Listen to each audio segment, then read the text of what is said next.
Please welcome Benchmark Capital partner, Bill Gurley, and TechCrunch founder and Crunch Fund partner, Michael Arrington.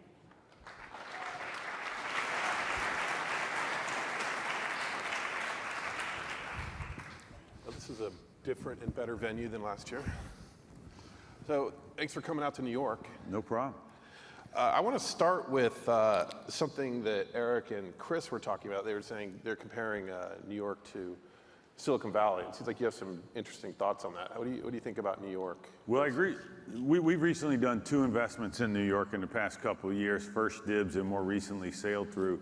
And we're spending a lot of time here and very excited about what everyone's doing. And I think Chris is right. You know, the number of entrepreneurs, the number of engineers, those are fully in place. I think what New York needs to get to the next level, however, is more iconic companies that last over a very long time. And Mike and I were talking about Seattle as contrast. So now that Boeing left, the 4 pillars of Seattle, Microsoft, Amazon, Costco, and Starbucks, they were all venture backed. And so you have... So Costco and Starbucks took venture capital? They did. Yeah. When was that? My partner Bob Cagle missed he had to present at TVI and that didn't... Starbucks or Costco? Starbucks. Okay. That's why Howard ended up on the eBay board through that relationship. But anyway, these 4 pillars, you know, of the community are all formerly venture backed. And now you've got companies like Expedia and hopefully Zillow, so others that are becoming a part of the ecosystem. Wait, did you just include Zillow as one of the iconic? I do. I think they will be. And are you an investor? I am. Okay, but just hadn't heard of them going, you know, at the same level that Microsoft and Amazon had. Looking into the future. But are you saying that New York doesn't have those iconic? I mean, DoubleClick, you know, which David Rosenblatt ran, and Kevin Ryan founded, obviously, was the big one that we think about in terms of exits here. And then recently, you know, there's this great company in Connecticut that we weren't in, but is fantastic, called Indeed, that had a great business model. Huge consumer brand was starting to work, and they sold it. And you know, I think in general in the venture business, we have this problem, this kind of anti-IPO attitude that I think prohibits companies from hitting the long ball. But it seems like maybe that's even more acute here. Yeah, and so does that make you shy away from the New York market? You said you've done 2 deals recently. Yeah. But is that part of why you don't have? It's certainly a concern. Look, I mean, the venture business, not that anyone should be empathetic of the venture business, but the venture business is dependent upon there being these huge home runs in the portfolio. Yeah. And if the system dynamics somewhere prevent those companies from having that optionality, then, you know, that's Do you think the system dynamics prevent that optionality? Potentially. You're saying something about the culture here stops companies from becoming iconic. I think, well, first of all, you just don't have the precedent. So you need companies to set leadership points so that others can follow. Yeah. 2, I think, you know, I formerly worked on Wall Street years ago, and I think the Wall Street mentality is still prevalent in different places. And I consider that a very anti-loyal mentality. You know, people just trade firms constantly. Yeah. And they're really into cash comp, and they don't think about equity. So if you come into startups with that mentality, it's not perfect. All right. But I hope it'll all change. When you look at the, I don't want to talk too long about this, but the sort of macroeconomic forces going on. I've been fascinated by watching what's happened in Cyprus and in Europe in general, the massive liquidity that the Fed is putting into the system. How does that affect your thinking on our world? Is it at all? Well, I mean, at first blush, if I were to just read the unemployment data, what's going on in Europe, the Middle East and Cyprus, I'd be scared to death. Yeah. Part of me that causes me not to think about that much is all the great investors that I've ever studied have felt macroeconomics is one of the most silly waste of time possible, because the number of variables are so hard to predict. And the one thing that's propping up U.S. equities right now is interest rates being so low. Anytime interest rates are super low, equities perform well. That's happened here. The IPO market's open, and so people are seeing liquidity. And in our world, that unemployment issue isn't there, right? It's the opposite. So are you saying if interest rates were to go higher, which eventually they must, that will have a negative impact on the venture community? I think it will. Okay. The venture community has long been a trailing indicator to the NASDAQ, because it's a cyclical business. Yeah. Actually, talking about that, something we talked about backstage which is fascinating is you and I are to some extent children of the 90s, and we saw what happened in 99 with the crash. We saw that in 2008, when things went sideways a little bit, that VCs generally freaked the hell out, right? I mean, just rip good times. Everyone's like, take all the money you can, fire everyone. Are you still seeing that? Are you, like, what do you think about how that affects the thought process of entrepreneurs and VCs today? Is it still haunting us? I think what Michael's saying is we're old, but so yeah, for the very first time, we're meeting with entrepreneurs that were basically in high school in the late 1990s or younger, and they don't have any institutional memory of what everyone went through. And in many ways that can be a positive, right? One of the reasons young people are so successful as entrepreneurs is that they don't bring any biases to the table. They don't know about the reason why they shouldn't be successful. But we could get to a point, depending on how things flow and how much money's available, where people start doing things that they shouldn't do because they don't have that historic memory pattern. And we're not there yet? I haven't seen it. I would say on a couple of fronts, the late stage private market continues to be the most frothy thing I've seen since the late 90s. And I thought it was going to go away when you had these iconic IPOs that ended up trading at a fraction of their private rounds. Yeah.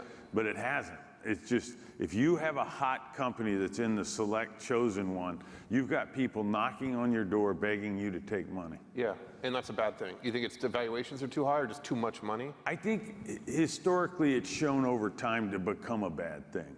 One of the things that's going on the enterprise side is companies are going public with huge losses, like Workday, for example, or ServiceNow. Yeah. And the entrepreneurs in the Valley see that, and they say, we should be doing that too. So the playbook changes on the field. You combine that with unlimited access to capital, and someone's going to push it too far. Yeah, and that hasn't happened yet, though. No, but it feels like the pieces are in place for that to happen.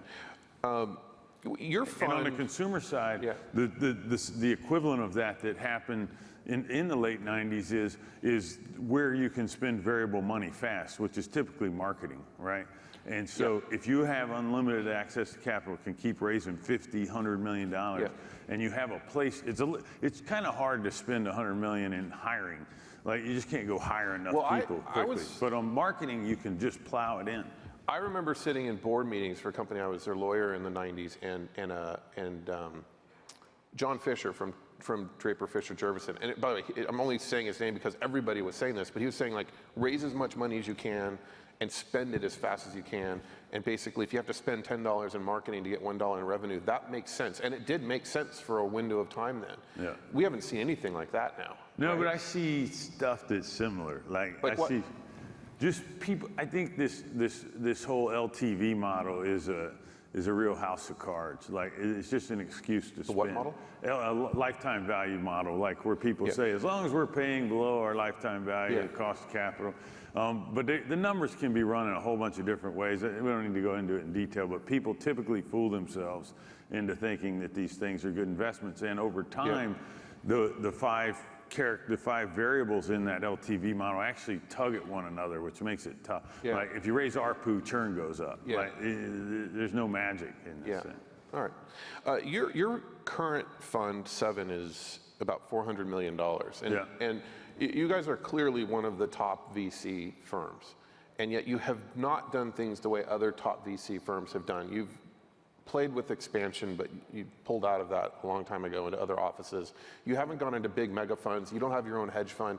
Why is that? Was that a good decision? You continue to do it. Yeah, so part of ending up there was through learning. So in late 90s, early 2000s, we actually tried to expand internationally. We opened something called Benchmark Europe, and they've done fine. I mean, they've had several IPOs, they've had a lot of liquidity, but what we found is that rather than spending time doing what we love to do, which is help young entrepreneurs build great companies, we were now on the phone managing this global Franchise. international finance company, Yeah. and being worried about what they were doing. And then we messed some stuff up. A very high-profile European startup that I wanted to invest in, I tried to hand off the entrepreneur to the European partner, which I found out later was viewed as a diss by that particular entrepreneur. And you didn't get the deal. Did not get the deal.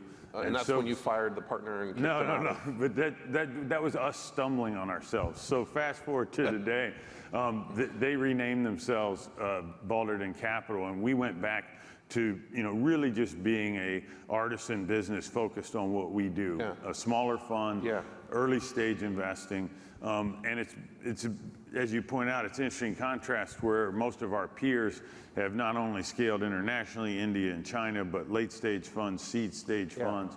And we really we're getting positive reinforcement from our model of staying focused. The other thing you've done differently, and I know there are other examples, but not many, is you have a fully equal partnership. So you have six partners, and they're all equal in terms of the management fee and the carry. Yep. And that means that if you're hiring a partner, it's for real. It's not just a baby partner that maybe leaves or maybe grows into a bigger role. That's right. Is that a hindrance, or I think it's we love our model, and I think it's almost all positives. There are a couple of negatives. We don't have a farm team, so we don't develop talent. So because we're going to make someone equal, we're able to go get incredible people, like when we went and got Matt Kohler 3 years ago.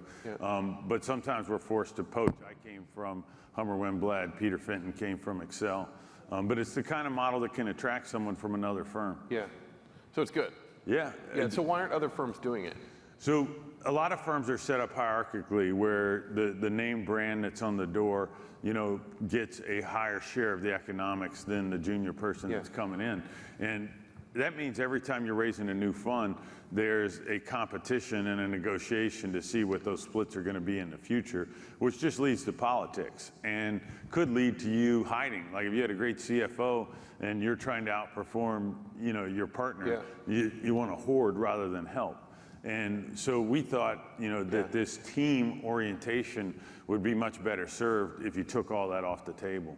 And it creates enormous peer pressure. I remember when I joined the business and Bob Cagle had just invested in eBay, and you're all getting paid the same. And you're feeling like, well, I need to get busy, right? I owe something to the center here. Yeah, but that worked out really well. Was it a 5,000% return? I don't know the exact. You know exactly how much. I don't know the exact. How much? We could figure out right now. How much money did you put into eBay, which they never spent? I think $6 million. Yeah. And then how much money? Or if you want, we can just count like how many jets did you buy? No, I haven't bought a single jet. It was something like 5,000% return, right? Maybe. I don't know. Yeah. And why aren't you comfortable talking about it? It's like, it's hitting a home run, right? So. Yeah, it is. I just, I think that the venture business is one where, you have to get out there and earn it every day. And so, it's for us, I'm just constantly of the mindset of what's the next eBay and are we going to be in front of it or not? And so what drives you? Once you have, so much money that, maybe, you have more money than, say, the average US state has in GDP, you obviously aren't trying to make more money. There's something else driving you. And what is it that gets you up in the morning? I've often said that if I lived in a communist society where everyone got paid the same, I'd probably do this job, if I had a choice. And I just have immense appreciation for disruption. I think it's so cool that you can build something out of nowhere and completely change an industry. And for me, the economics of doing that are just a very efficient scorecard as a way to prove that you were successful at doing that. I love hanging out with entrepreneurs. They do something I don't think I could do personally, so this is the only way for me to be a part of the system. What is that thing that they do? Leadership. It's like showing up every day and managing hundreds of people, and the all-in commitment that requires. Most VCs I know think that they could absolutely do what the entrepreneurs do. They almost see them as. Is that right? Well, sure. I, for example, often think, that I could do that job as well. It's just that's a humbleness you don't see in billionaires that often. I don't have that conviction myself. I think I'd be pretty shitty at it, actually. So you're in Uber, and they've had some good news today, well, recently, about being able to work with taxis in New York. Yeah. What do you think about Uber and some of your other recent investments? Well, Uber's probably the fastest growing company we've ever been involved with. Really, including eBay? Yeah. Uber's growing faster than eBay. I think it is, yeah. I'll go double check that and send you an email. Well, bloggers are writing that around right now, so, but eBay grew pretty fast. I know. This thing's growing pretty fast. Okay. It's an incredible model. You know, a lot of the companies today, especially on the consumer internet, you build a viral system first, you get it big, and then you hope to append a business model. And would that be like Snapchat, for example? Or Instagram, or Pinterest, or Twitter, or Cora. I mean, there's a lot of them. Yeah. Uber had a business model day one, the very first transaction, and it just makes a much bigger difference in terms of how quickly the revenue can go out of the gate. I guess eBay had that also. Yeah. And then Travis has just done an amazing job of scaling globally, you know, everywhere he is. And he had an incredible commitment to the user experience, which I think paid off for him in the long run. So, you know, it's one of those companies where zero marketing's being spent. Yeah. Yet the top line's going like this, you know. And that, for me, you know, that's part of my distaste for that LTV model is the great ones, the companies that are some of the best companies of all time in the venture industry, the consumers just go there because the product's that good. Yeah. There's no one spending $50, $100 million in marketing to make it happen. Yeah. What about Twitter? Do you think Twitter, and I don't want you to speak for them, but do you think their destiny is to become a public company, one of the iconic brands you talk about, or do you think Google? I do, actually. You don't think Google just has to buy them and I don't know about, I mean, I can't speak for Google, so I don't know if they feel that way or not. You know, my own view, and Peter Fenton, my partner's on the board, so it's kind of a view from the side. You know, they've just had a really incredible couple of years here where, you know, the management teams come together and is really working well together. The business models come together, and I think they found endemic ad units that fit nicely within the product. The community continues to reinforce the brand. You know, I was at the Warrior game last night, and when they announce each player, they put their name on the Jumbotron and underneath it their Twitter handle. Yeah, cool. And to have a company who gets so much self-promotion, you know, and then for every person that develops a following, they now have sunk costs. They're now caught up in the system, right? They have a reason to perpetuate. Are you one of the owners of the Warriors? There's a bunch of you guys. Oh, okay. The next speaker on this panel is one of the owners. Yeah. Of the Warriors. So you just went to the. So they can direct questions to him. What about Cora? Is Cora is it a company without a foundation that's going to sort of drift off, or do you see something solid there? So, you know, I think you have a team there that has a very long-term orientation, that has a very good vision of where they want this thing to be, and that understands that there are system dynamics taking place, because they're trying to build a network effect system. They're trying to build a content asset that's going to keep getting better and better, and they're going to keep stitching it in a way that makes it more and more useful. And so we're still very excited about what they're going to accomplish. The numbers are growing and growing and growing. It's not one of these things that's just going to take off overnight. I think it's more methodical in how they're playing it out. But you still feel good about it? I do, absolutely. Yeah. I mean, I assume they have little revenue at all right now, so they're burning your money mostly, right? Well, and Adam put his own money in too, which is All right.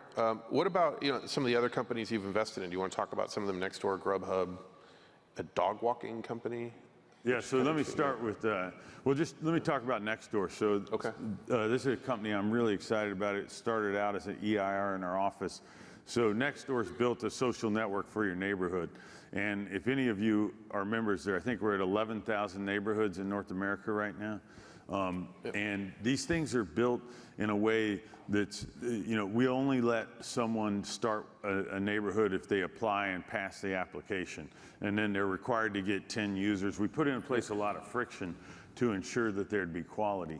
And what we're seeing is just unbelievably high content So 20, 30 posts a day in many of these neighborhoods. And the quality of the content is very high. It's very utilitarian as opposed to other social networks where you see chatter and social activity. Here it's about, recommendations and crime and safety and watch out for this and can I borrow that and I've got this for sale. And it's just. Do you participate in your neighborhood? I do. In the Portola Valley neighborhood, yeah. And what is a neighborhood? Is this 10 houses? Is this 20? Is it 50? It's anywhere from 100 to, I think the largest is Potrero Hill, which is 5,000. But I'd say the average is 200, 250. All right. What do you talk about in your neighborhood? It's not like, can I borrow a cup of sugar? There is some of that. I mean, the modern day equivalent of a cup of sugar is an extension ladder, right? Because they cost a whole bunch of money and you need them once every 3 years. But have you ever said hey, I'm building an airstrip on my land, if anyone minds? There's a lot of political discourse, whatever that might be for that neighborhood, right? Yeah. What counts as political discourse in Woodside is people arguing over whether there should be as many bikes on the road or not. Yeah. Whereas in Potrero Hills, it's a little different, right? Yeah. But people definitely talk about those kind of things as well. But did you build an airstrip in your house? Do you have a? I don't own a plane and nor do I own an airstrip. So what about this dog walking service? It's called Swifto. I asked you about it backstage and you kind of changed the subject, which tells me I definitely want to bring it up out here. So that's a company that my partner Michael Eisenberg funded in New York that was originally trying to do something more like TaskRabbit or Exec that had pivoted into focusing in that area. So when we invested, that wasn't the theme, but that's what she's doing now. All right. I don't know if we have the ability to take questions, but we have a couple minutes. Are there microphones out there? And if not, people could yell it out and I could repeat it. So if you have a question, raise your hand. We can take one or two. Yeah, back here.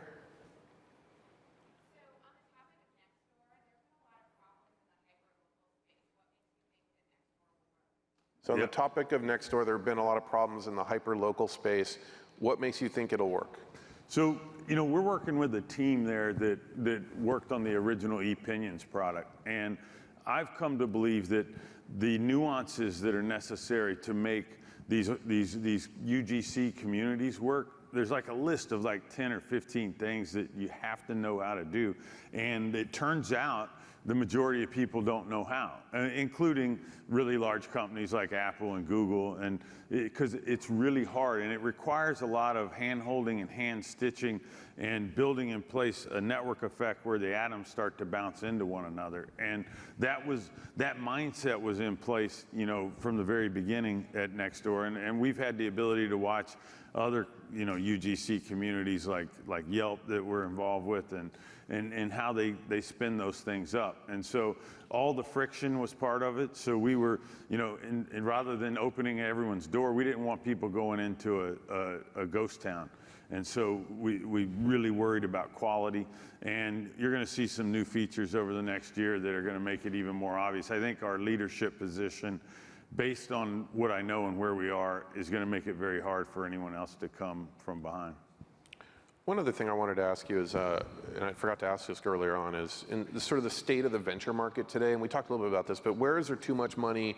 Where is there too little? Why? I'll try and do it quickly. I mean, I do think that there was a rush of angel money 3 or 4 years ago. There was a period where there was this talk of super angels and how this was going to mean the end of the venture business, and even our LPs were asking, does this mean the end of the venture business? And that, died down and went away. But what happened afterwards is what people are calling the Series A crunch, where there was so many new angel companies started relative to history, and then they use the metaphor of pig through a python, right? It starts working its way. It's a pig through a what? Python. That's just a metaphor people use when something big gets caught in a narrow system. Yeah. And so that eventually got to where the angels did one. And the pigs are the startups in this case. Come on now, that's not what I meant. The python is the venture capitalist. No. Okay. So the angels did one round, and then they did a second one, sometimes as a convert. And so like now there's $5 million in like convertible debt. And then they go try and raise, their first A round. And that's been difficult. One, because of the number of companies that are out there. And two, I would also say because of the large amounts of angel money that are in place prior. Well, it's like a python can only swallow so many pigs. Yeah, that's right. Come on now. So is that something that's correcting itself and these companies are going out of business? I think so, a little bit, and some of them are getting funded and some of them are figuring out another way. And but I don't think it was, like if you look at the venture capital amount into Series A, that hasn't changed that much. So it was more about the supply of the input rather than the actual amount of money that's going out. And then the other thing worth mentioning is I said it earlier, but the amount of dollars available to successful late-stage private companies is unbelievable. And the behavior that you'll see for the competition in those dollars is very reminiscent of the late 90s, All right, Bill, thanks very much. All right. Great.